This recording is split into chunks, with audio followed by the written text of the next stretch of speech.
नमस्कार, प्रणाम, जय भीम, जोहार। मैं हूं राजाराम त्यागी और आप देख रहे हैं फक्कड़ न्यूज। इस समय मैं जिस शख्सियत के साथ बैठा हूं, आप किसी परिचय के मोहताज नहीं हैं। आप हैं मान्यवर चैतुराम सुमन जी, जिन्होंने अपने समय में इस समाज, बहुजन समाज, जबकि बहुत दबा कुचला, शोषित और पीड़ित था, ऐसे समय में साहब ने नाच कर गा कर भोले भाले समाज को, जो सोती कौम थी, उसको जगाने का प्रयास किया। हम मानवर चैतुराम सुमन जी से कुछ बातचीत करेंगे। साहब, हमने आपका नाम बता दिया है लोगों को, लेकिन आप अपना ग्राम, तहसील, जिला, ये सब आप अपने मुखारबिंदु से बता दीजिए। इसको छोड़ दीजिए।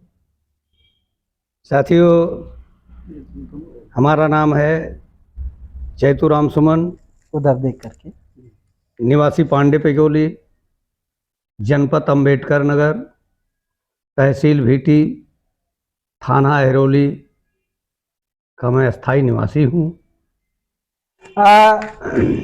साहब, आप जो है कांसीराम साहब से मिले, मायावती बहन जी से मिली। मैं जानना चाहता हूँ पूरा जीवन परिचय आपका। साहब, कांसीराम जी से मिलने के पहले ये जो आपने जागृत जत्था और का मिशन का जो कार्यक्रम चलाया था, उसके पहले आपने नौटंकी भी बनाया था। जी हाँ। और साथियों, मैं आपको बताना चाहता हूं, मैंने साहब का नौटंकी भी देखा था, वो भी बहुत ही क्रांतिकारी था। मैं जानना चाहता हूं सर, उस नौटंकी के पहले आप क्या करते थे? नौटंकी के पहले मैं एक छोटा मोटा 14 साल की उम्र में मैं गुलाम था ब्राह्मण समाज का। 14 साल की उम्र के बाद से हमने नौटंकी में कदम रखा। नौटंकी उस थिएटर के माध्यम से समाज को तमाम जागृत करने का कार्य किया। और इसके बाद कुछ दिन बाद 1984 में मान्यवर कांसीराम साहब से मुलाकात हुई। मान्यवर कांसीराम साहब से कैसे मुलाकात हुई सर? मान्यवर कांसीराम साहब से मुलाकात हमको ले जाकर के श्री राम समुद्र जी ने करवाया। फैजाबाद में मान्यवर कांसीराम जी का प्रोग्राम लगा गुलाबबाड़ी में, काफ़ी परिचय हुई उनका। आमने सामने बैठ के बात? आमने सामने कैडर में हमने बातचीत किया जी। कैडर में बात होने के बाद मैं सामाजिक कार्य में लगा और बहुत दिनों तक सामाजिक कार्य, सोशल कार्य मैं करता रहा, जिसमें कि तमाम संघर्षों का सामना करना पड़ा। कुछ ऐसे संघर्ष के बारे में आप बताइए। आपने बहुत सारे संघर्ष किए सर, रात में जागकर, दिन में भी आपने जागृत जत्थे के द्वारा जो है मिशन का कार्य किया। कुछ आपके साथ कुछ ऐसे हादसे जो यादगार हों? जी हाँ, यादगार 84 में मैं बाबा साहब डॉक्टर B.R. अम्बेडकर का जयंती मनाया।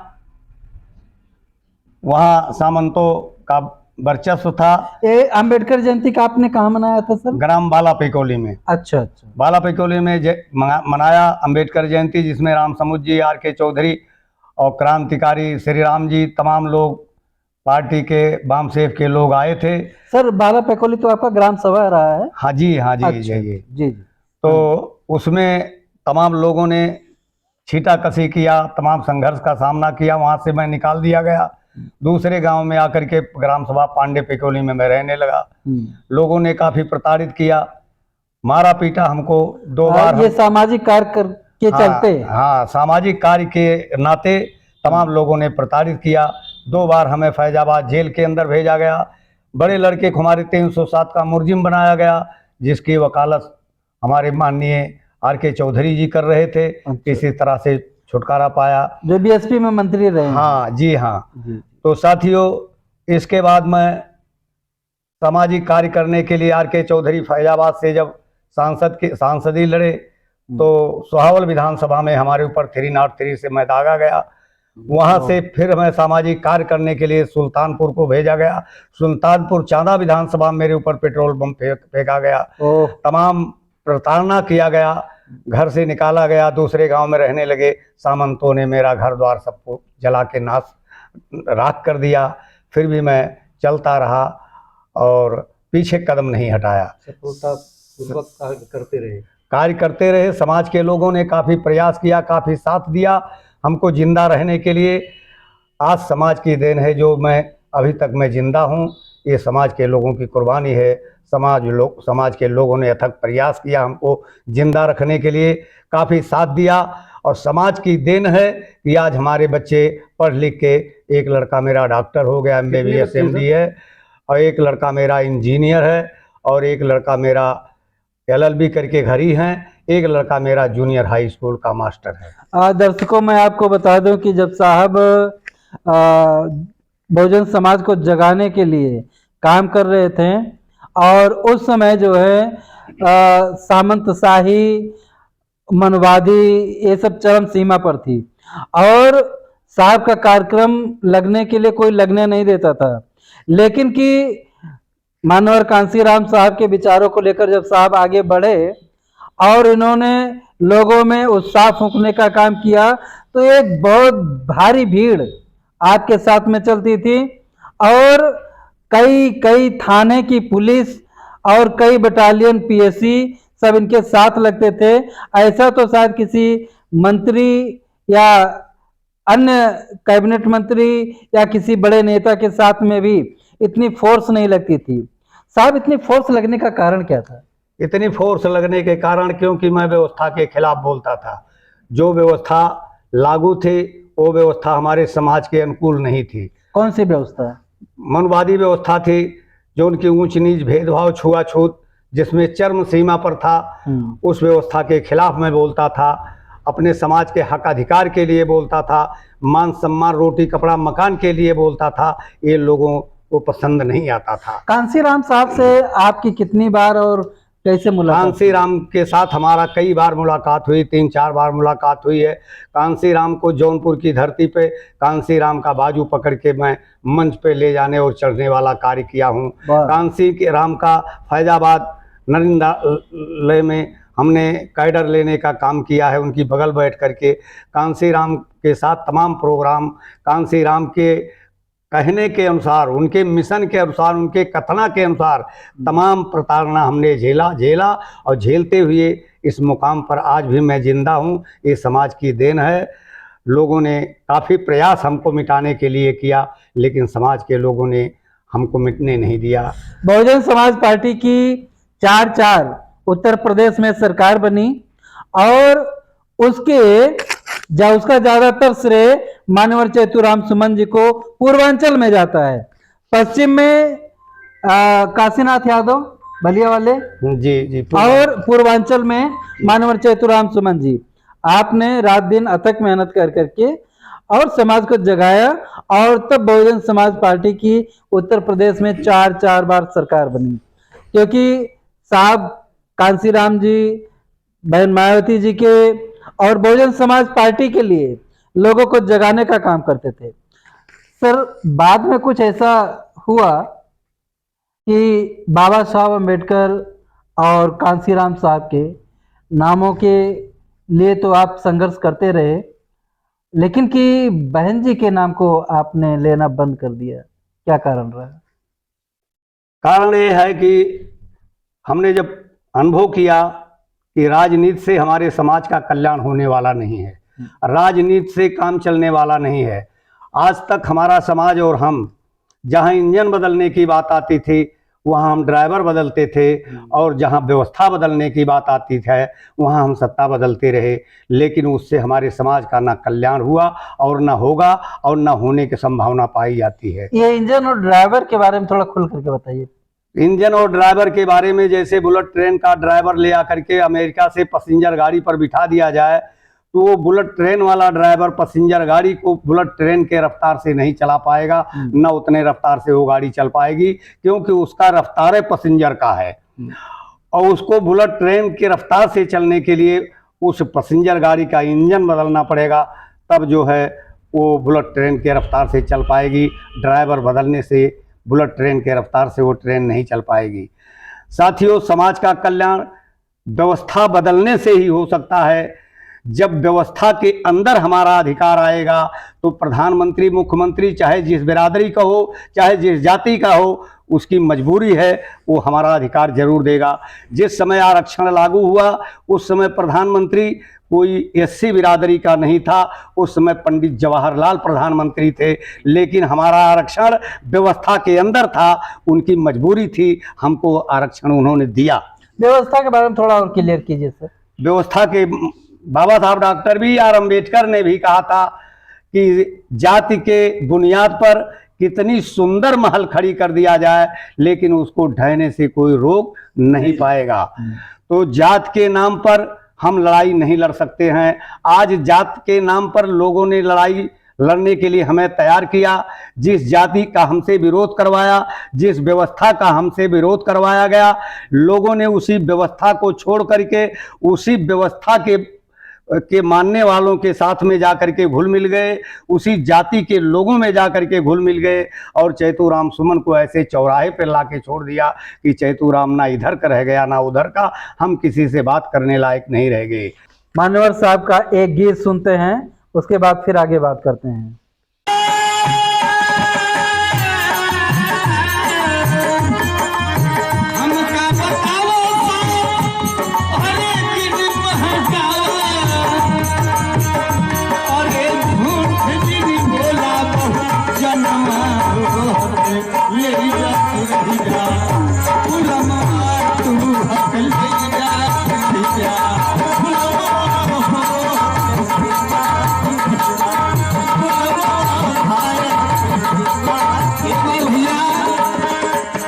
पुरखनवा के जो रहिला सोचनवा, पुरखनवा के जो रहिला सोचनवा, उनके मिशनवा का कैला कफनवा, उनके मिशनवा का कैला कफनवा।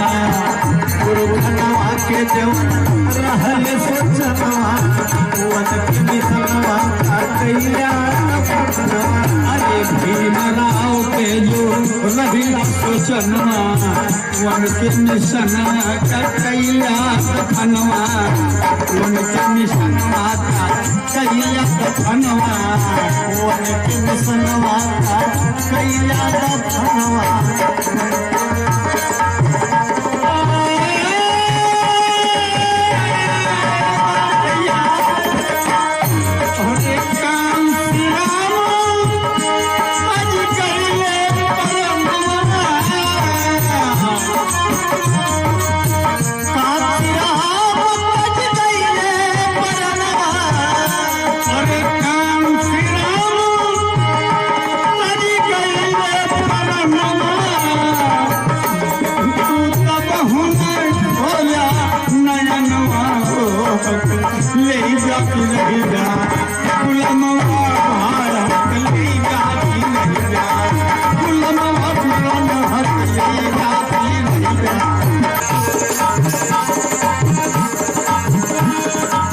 चाहिए अधिकार तो बनवा संगठनवा, जतिया धर्मवा के छोड़ दिया भरमवा, जतिया धर्मवा के छोड़ दिया भरमवा। चाहिए अधिकार तो बनवा संगठनवा, जतिया धर्मवा के छोड़ दिया भरमवा।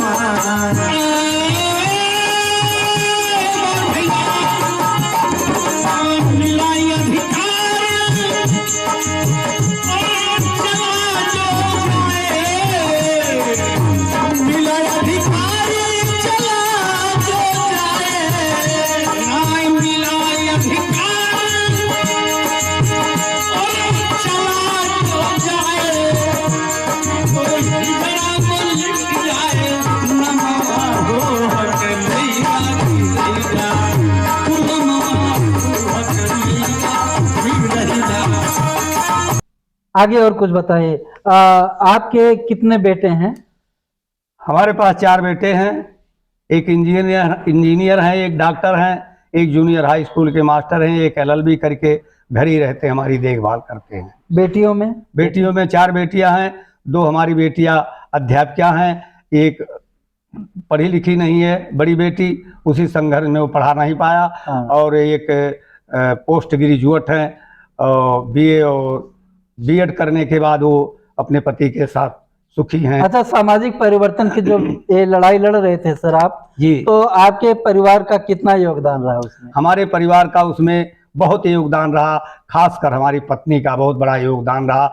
अगर हम किसी महिला, किसी पुरुष को आगे बढ़ने के लिए जब तक किसी महिला का हाथ नहीं होगा, कोई पुरुष आज तक कोई महान कार्य नहीं कर पाया जी। है। चाहे वो माँ के रूप में हो, चाहे वो बेटी के रूप में हो, चाहे वो बहन के रूप में हो, चाहे वो बीवी के रूप में हो, जब तक किसी पुरुष के अच्छे कार्य में किसी महिला का हाथ नहीं होगा, तब तक वो अपने कार्य में सफलता नहीं पा सकता है। तो इसलिए हमारी बीवी का महान कार्य है और उन्होंने अथक परिश्रम किया और उन्होंने कभी हिम्मत नहीं हारा।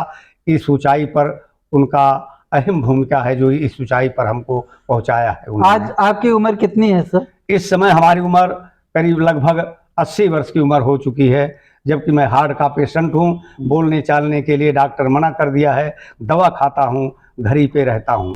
80 वर्ष की उम्र में आज भी मैं अपने समाज के लिए, दूसरे के लिए चिंतन करता हूँ कि इनको रोटी कपड़ा मकान इनको कैसे मिलेगा, और उस पे मैं हमेशा चिंतन करता हूँ।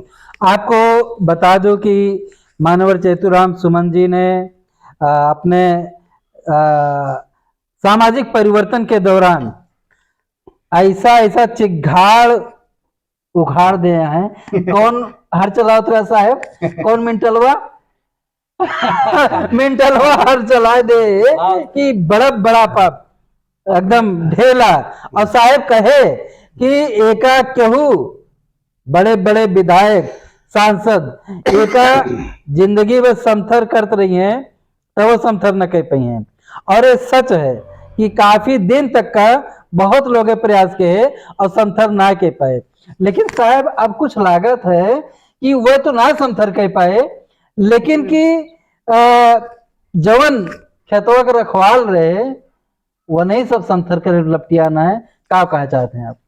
कारण है कि जब जो बेढ़ा लगाया जाता है खेत के रखवाली के लिए, जब बेढ़ा ही खेत को चरना शुरू कर दिया तो उसकी रखवाली कौन करेगा? जिस समाज के ऊपर हमें विश्वास था कि आगे चल के समाज के लिए बहुत कुछ करेगा, आज वो हमारा समाज, वही आदमी, जिम्मेदार आदमी जिसको हमने समझा, माननीय कांशीराम साहब ने समझा, बाबा साहब डॉक्टर B.R. अम्बेडकर ने जिस शख्स को जिम्मेदार समझा, वही जिम्मेदार आदमी हमारा समाज को नुकसान पहुंचाना शुरू कर दिया, समाज को चरना शुरू कर दिया, समाज के साथ झूठ बोलना शुरू कर दिया, समाज के साथ दलाली करना शुरू कर दिया। तो हमारा समाज क्या करेगा? आज हमारा समाज इस समय इतना मजबूर हो गया है।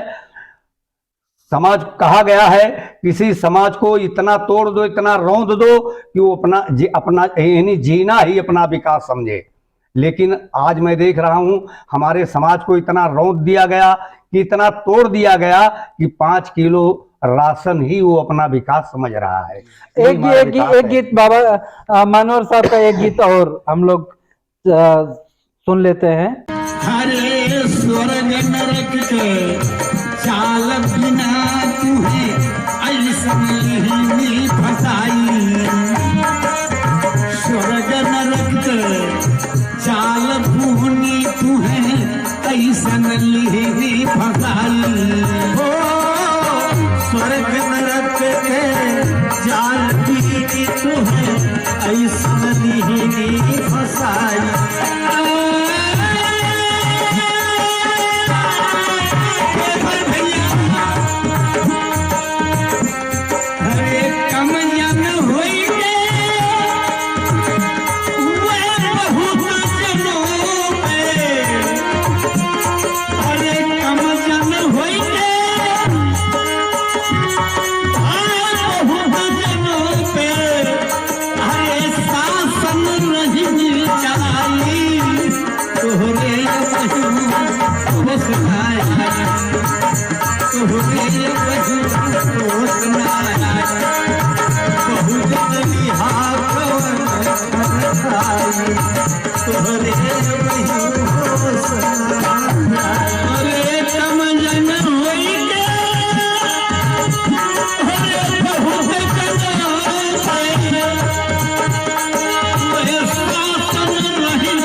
के लिए नहीं आएंगे, वो जिम्मेदारी हमारी और आपकी है।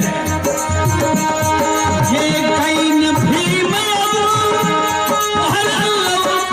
नहीं है, अरे हमरो समैया गई तो हो गया बहू हो सुनाई, तो हो गया बहू हो सुनाई,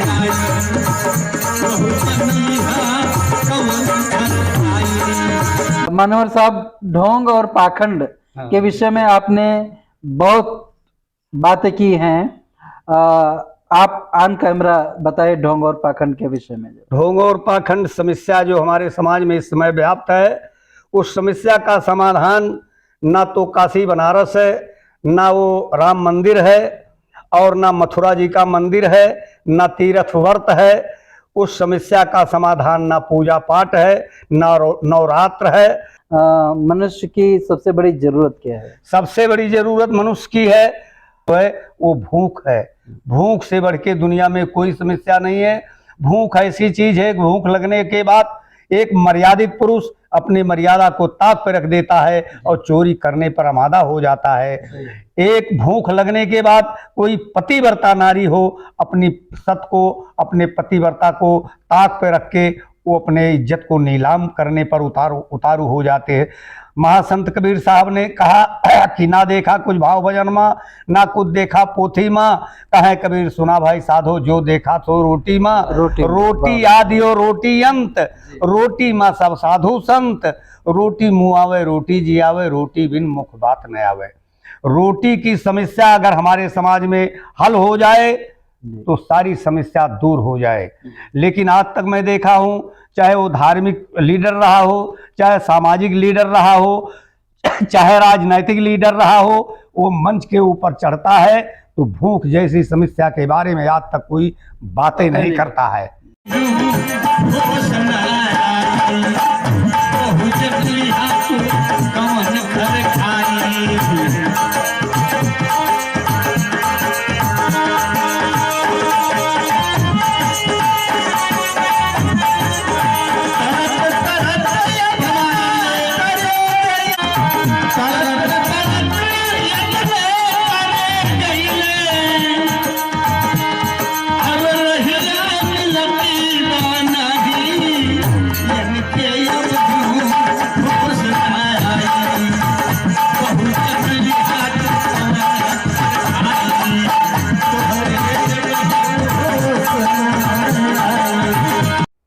चैतुराम सुमन नहीं, समय के अनुसार हर इंसान को बदलना पड़ता है, और जो नहीं बदलता है उसकी आने वाली जनरेशनें खत्म हो जाती हैं।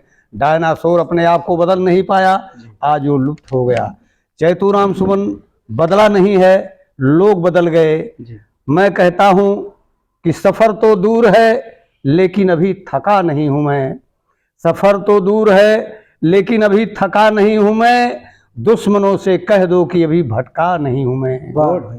दुश्मनों से कह दो कि अभी भटका नहीं हूँ मैं। अरे कदमों को रोक सकती नहीं मुश्किल की जंजीरें, अरे मंजिलों से कह दो कि अभी पहुँचा नहीं हूँ मैं। तो साथियों, अभी मैं अपनी मंजिल तक नहीं पहुँचा हूँ। लोग भले कहते हैं कि आप भटक गए हैं, लेकिन मैं भटका नहीं हूँ, मैं अपने मंजिल की तलाश में हूँ जी। मैं निरंतर जब तक जीवन रहेगा तब तक मैं चलता रहूँगा।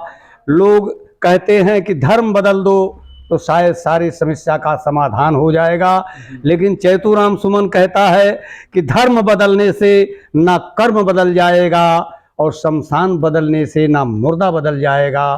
तुम खुद जो बदल जाओ तो सब कुछ ही बदल जाएगा। अरे व्यवस्था अगर बदल दो तो इतिहास बदल जाएगा। जब तक व्यवस्था नहीं बदलेगा तब तक कुछ बदलने वाला नहीं है। लोग कहते हैं कि आडंबर और पाखंड को बढ़ावा लोग दे रहे हैं। कोई मंदिर मस्जिद की बात करता है, कोई कुछ बात करता है। मैं कहता हूँ कि धर्म के दलालों की वो खुद की दुकान है। मठ मंदिर कोई भी हो, धर्म के दलालों की वो खुद की दुकान है। वहाँ वही जाते हैं जो दिमाग से गुलाम हैं। ना वहाँ इंसानियत और न मानवता का कोई नाम है, न वहाँ वस्तु कोई, ना कोई सामान है। वहाँ मानव की गढ़ी देवियां और पत्थर के भगवान हैं। पैसा धरो दर्शन करो, इतने उनका काम है। ठीक। साथियों, चैतुराम सुमन कहता है कि 4 देवता देने वाले बाकी शून्य समान है। 4 में 2 माता पिता, तीसरा गुरु का नाम है और चौथा बाबा भीमराव जो हमें दिया अधिकार है। 5वां सब है रूढ़वाद। 5वां सब है रूढ़वाद। उनका लेना बस काम है और कर्म है सबका भाग विधाता, यही मेरा फरमान है। तो कर्म जैसा जो करता है, कर्म के अनुसार उसको फल मिलता है। आडंबर पाखंड से ना कुछ मिला है ना मिलेगा। आज तक मैं देखा कि हमारे बुजुर्गों ने एकादशी के दिन सूप बजा करके घर से दलिद्दर भगाया करते थे। तो चैतुराम सुमन के जब चेतना जगा तो उन बुजुर्गों से हमने सवाल किया कि दलिद्दर कोई सियार तो है नहीं, दलिद्दर कोई नीली गाय तो है नहीं कि सूप पीटने से भग जाएगा। दलिद्दर है गरीबी, गरीबी जाएगी आपके अच्छे कर्मों से। और सूप टीना पीटने से अगर दलिद्दर गया होता तो आज कांसीराम और बाबा साहब को लड़ाई लड़ने की कोई जरूरत नहीं पड़ी होती। जब से हमारे आजा बाबा पूर्वजों ने सूप बजा रहे हैं, आज हम राजा महाराजा हो गए होते, लड़ाई लड़ने की कोई जरूरत नहीं पड़ी होती। सही। तो ये है पाखंड, ये है आडंबर, जिसमें फंसा हुआ हमारा समाज बधा हुआ दिमागी गुलाम बना टहल रहा है। ना इसको मंजिल मिली है और ना मिलेगी। इसी भटकाव में हमारा समाज इसी आडंबर में पाखंड में डूबा हुआ है। तो चैतुराम सुमन आडंबर पाखंड को नहीं मानता है। ब्राह्मण दहर में काबा में मुसलमान देखा, जिसको देखा तेरे आसिफ ते वो हैरान देखा। एक सजर के 2 दाने, कोई ये माने कोई वो माने। हिंदुओं का कहना है कि मेरा काशी अच्छा, मुसलमानों का ये दावा है कि मेरा मक्का अच्छा, ईसाइयों का ये कहना है कि मेरा गिरजा अच्छा, सिखों की ये जिद है कि नहीं मेरा गुरुद्वारा अच्छा। चैतुराम सुमन कहता है न ये अच्छा न वो अच्छा, जिस पत्थर का काशी है उसी पत्थर का मक्का है। तुम्हें सिजदे से मतलब है, जहां चाहे वहां कर ले पागल, तू किस चक्कर में रहता है। एक शख्स चलते चलते सहरा में रुक गया, सोचा नमाज पढ़ लूं है वक्ते नमाज का, करके नियत नमाज का खड़ा था झुकाए सर। दीवाना कैस सामने से ही गया गुजर, पढ़ के नमाज शेख जी मजनू से यूं कहा, पढ़ते थे हम नमाज क्या तुमने नहीं देखा। या सुन के सदा शेख की हो करके बायदब, मजनू ने यूं कहा माफ करना शेख जी मैं होश में ना था। पर एक बात तुमसे पूछता हूं शेख जी, कैसे तू हमें देख लिया हूं बहुत हैरान, क्योंकि तू आस के खुदा है और मैं आस के लैला। मैंने न तुम्हें देख सका इसके बुता में, पर तूने कैसे देख लिया इसके खुदा में। नालत है तुझ पर और तेरी झूठी नमाज पर, तोहमत लगा रहा है मुझे पाकबाज पर। देखते हैं आजकल बहुत से पंडित और काजी में, सर तो सिजदे में और नियत है दगा बाजी में। मुल्ला जी के चीर कर देखा तो दिल में पाया खोट, पंडित जी के दिल में बसे हैं 10-10 के 10 नोट। कौम को कैसे बचा सकते हैं ये पामाली से, मौलवी जी तो डरा करते हैं घरवाली से। मौलवी हो कि महाशय हो कि लीडर साहब हो, अपने मतलब के लिए कौम के गद्दार, सब रहना इनसे खबरदार, न आना इनके चक्कर में। साथियों, आजकल मैं देखता हूं मंदिर बिकता, मस्जिद बिकती, मुल्ला बिकते, काजी बिकते, 2-2 पैसा ठाकुर बिकते। नादान जिंदगी में ईमान बेचते हैं, गीता को बेचते हैं, रावण को बेचते हैं, ताबीज में भर भर के कुरान बेचते हैं। या खुदा बेहतर है जो तू इस संसार में है नहीं, वरना तुमको भी बेच लेते बीच बाजार में पागल, सब इसी चक्कर में रहते हैं। अगर वास्तव में भगवान होता है, आडंबर पाखंडियों के कहने के अनुसार भगवान वास्तव में होता तो आज इस जमाने में भगवान की बरदही लगती। जिसके ज्यादा पैसे होते वही भगवान को खरीदता, सबके बस की बात नहीं थी। लेकिन भगवान है नहीं, भगवान का कोई नामो निशान नहीं है, भगवान नहीं है। कर्म ही इंसान है, कर्म ही भगवान है, कर्म ही शैतान है। जैसा कर्म इंसान करता है वैसे उसको डिग्री मिल जाती है। कर्म के अनुसार। कर्म ही मूल चीज है, चाहे उसको भगवान कह लीजिए, चाहे उसको देवता कह लीजिए, चाहे उसको इंसान कह लीजिए, चाहे उसको हैवान और शैतान कह लीजिए, कर्म ही सब कुछ है। तो सुख स्वर्ग है, दुख है नरक। आज मैं देख रहा हूं धर्म एक चिढ़ौल है, हिंदू या हो मुसलमान हो, दोनों की एक चिढ़ौल है, इसमें कोई निष्कर्ष नहीं निकलता है। वह कहीं हम पुरुष मुके के पूजा करब तो कहीं हम पचुक मुके के पूजा करब, वह कहीं हम हाथ जोड़ के पूजा करब तो कहीं हम हाथ फैला के पूजा करब, वह कहीं हम बैठ के पूजा करब तो कहीं हम निहुर के पूजा करब, वह कहीं हम हाथ सीधा धोब तो कहीं हम हाथ उल्टा धोब। ये दोनों की एक चिढ़ौल है, एक दूसरे को चिढ़ाओ, एक दूसरे की चिढ़ौल है। जैसे बच्चा एक दूसरे की बात नहीं मानता है, वैसे उनकी बात वो नहीं मानते, उनकी बात नहीं उल्टा वो करते हैं। हिंदू मुसलमान दोनों में ये उल्टा कार्य है और कुछ नहीं। हम लोग कहते हैं कि बहुत कुछ है, मैं कहता हूं कि धर्म माने कुछ नहीं। शादी होता है, विवाह होता है, उसमें लोग अपने धर्म का प्रचार करते हैं, वहां कुछ नहीं होता है। लोग कहते हैं कि जाओ पंडित जी के यहाँ साहित्य पूछ लो। साहित्य में जो हम पूछना, जो जानना चाहते हैं, लोग जिस लड़के के साथ शादी अपनी लड़की करना चाहते हैं, उस लड़के की अच्छाई और बुराई जानने की जरूरत है। और उनके वेद में वो लिखे नहीं है कि लड़का दारूबाज है, कि जुआरी है, कि शराबी है, कि चोर है, कि डकैत है, एकरे साथे बिटिया शादी कर दिए, बाधे मर जाए, बिटिया बेवा न हो जाए। उनके वेद में लिखा ना है ना, उनके वेद में अदरा लिखा हुआ, भद्रा लिखा, पचका लिखा हुआ, मलमास लिखा हुआ, खरवास लिखा हुआ। लड़के का अच्छाई बुराई लिखे, जो हमको चाहिए वो उनके लिखे ना है ना, तो लिखा हुआ उससे मतलब ना, और जो लिखा हुआ उसे हमसे कोनो मतलब है ना। भाई हम उसी चीज को बुरा समझते हैं, उसी चीज को बुरा समझते हैं जिस दिन जौने मौसम में सिर्फ जिस दिन आदमी खाली मर रहा हो, मरता हो, पैदा ना होता हो, वही दिन खराब है। और जौने दिन खाली पैदा होत हो, आदमी मरत न हो, वही दिन का मच्छा मानित है। ती क्यों बताया जा, कौने रोज आदमी खाली मरत है, पैदा ना होते, और कौने रोज पैदा होते इसको मरते ना है। अब एक जवाब देख बात आप सब दर्शक लोगन का। हाँ भाई बताइए, कोई किस दिन आदमी पैदा होता है उस दिन मरता नहीं कोई, और या जिस दिन मरता है उस दिन कोई पैदा नहीं होता है। ये दिन अच्छा बुरा है, जिस दिन पैदा होता हो उस दिन अच्छा है, और जिस दिन मरता हो बुरा है। तो जब रोज पैदा होते है, रोज मरत है, तो हाँ, तो रोज अच्छा बा, रोज बुरा बा। रोज अच्छा रोज बुरा, रोज अच्छा है, रोज बुरा है, रोज साइज सबकी बराबर है।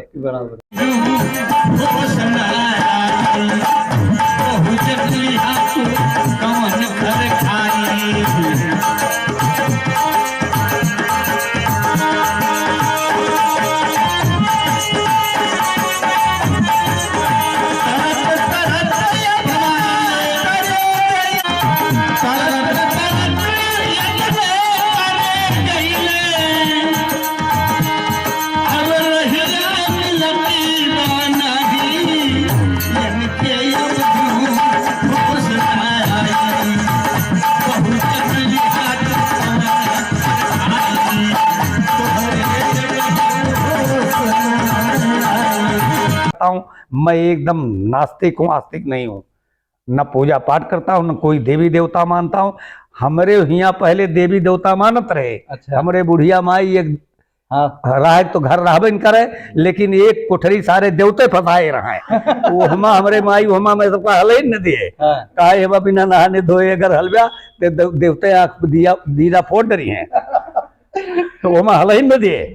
एक दिन अचानक रात में चोरे आई, कोई सारे जनते न रही, वही देवते घर में सारे सेन काटते हैं। और काज नहीं कहा लगा के आए, सारे चौरी भरे पोत दीन, और कुल माल पानी उठा लेगे, देवते सारे कुन्न से मुन्न ना की आंख दीदा फोरे के कहा है।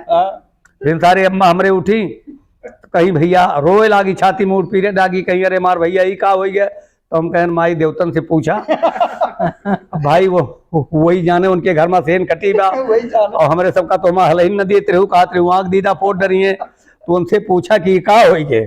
उनके यहाँ दीदा काहे ना फोरिन, महतारी रो ना देख गए, हमरे गुस्सा लाग, 14-15 वर्ष की उम्र रही, गए कुदाल लेके देवतन की चौरी खोद डाले, खड़े खड़े वही बाथरूम कह दिया।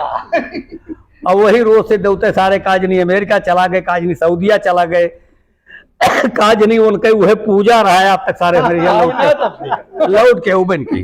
लोग जो मानवर चेतुराम सुमन जी से प्यार करते हैं वो जानते हैं कि मानवर चेतुराम सुमन जी अब इस दुनिया में नहीं है।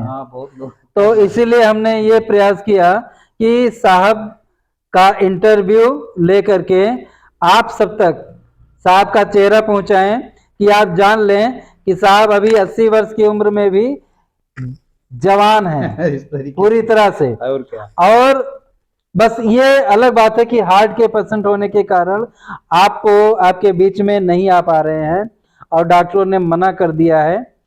और मैं चाहता हूं साहब ऐसा समाज जो आपसे बहुत प्यार करता आज भी आपके नाम पर जो है वो कुर्बान होने के लिए तैयार है। क्या कहना चाहेंगे इसको? समाज के लोगों ने काफी हमको प्यार दिया, सम्मान दिया। चेतुराम सुमन बहुत बड़ा सम्मान पाया समाज से, जिसका मैं जन्म जन्म आभारी रहूँगा। आभार व्यक्त करता हूँ समाज का। समाज के लोगों ने प्रतापगढ़ की धरती पे चेतुराम सुमन को डीजल अम्बेसडर दे करके सम्मान किया। चेतुराम सुमन को कुंडा तहसील, जहाँ का राजा भैया जैसा माफिया है, कुंडा तहसील में चेतुराम सुमन को समाज के लोगों ने सिक्के के ऊपर भोजन करके सम्मान किया। चेतुराम सुमन को सुल्तानपुर की धरती में लोगों ने हमें हमारे सुरक्षा के लिए बंदूक दे करके सम्मान किया। चेतुराम सुमन को समाज के लोगों ने जौनपुर की धरती में गुलाब के फूल के ऊपर भोजन करके सम्मान किया, जिस सम्मान को मैं आज तक भूल नहीं पाऊंगा और मरने के बाद भी नहीं भूल पाऊंगा। जब तक मेरा आत्मा जहाँ रहेगी उस सम्मान को याद करती रहेगी। मैं समाज का आभारी हूँ और आभार व्यक्त करता हूँ आज भी समाज का। समाज ने हमको बड़ा प्यार दिया, बहुत दुलार किया। समाज के लोगों ने हमारे बच्चों को जहाँ पहुँचना चाहिए था वहाँ तक पहुँचाया। ये समाज की देन है। चेतुराम सुमन की इसमें कोई लायकी नहीं है। हमने कुछ नहीं किया अपने बच्चों के लिए, जो कुछ किया है समाज के लोगों ने किया है। तो मानवर साहब अब अपने घर पे रहते हैं, हार्ट के पेशेंट जरूर हैं लेकिन दवा खाते हैं, स्वस्थ हैं। मैं अपने दर्शकों से बात करना चाहता हूं। माननीय चेतुराम सुमन जी से बातचीत करने का ये प्रयास कैसा रहा आप कमेंट बॉक्स में जरूर लिखिए। आपके त्याग कुर्बानी के बारे में आप कमेंट बॉक्स में जरूर लिखिए। अगर चैनल पर नए हैं तो चैनल को सब्सक्राइब कर लीजिएगा। फक्कड़ न्यूज, चाहे हिंदी में चाहे अंग्रेजी में, फक्कड़ न्यूज को यूट्यूब पर सर्च करके सब्सक्राइब कर लीजिएगा और जितना ज्यादा से ज्यादा हो सके शेयर कीजिए ताकि लोग जान सकें मानवर चेतुराम सुमन जी अभी भी हैं और लोग इनसे आकर मिलें। मानवर साहब अपने आप को अकेले महसूस करते हैं, इसीलिए अपने दर्द को इन्होंने बताया है। इसलिए लोग अगर आके साहब से मिलेंगे तो साहब का जो ग्लानि है ये लगेगा कि हाँ आज भी जिस समाज के लिए हमने कुर्बानी दी है वो हमको प्यार करता है, वो हमको पसंद करता है। बहुत बहुत धन्यवाद।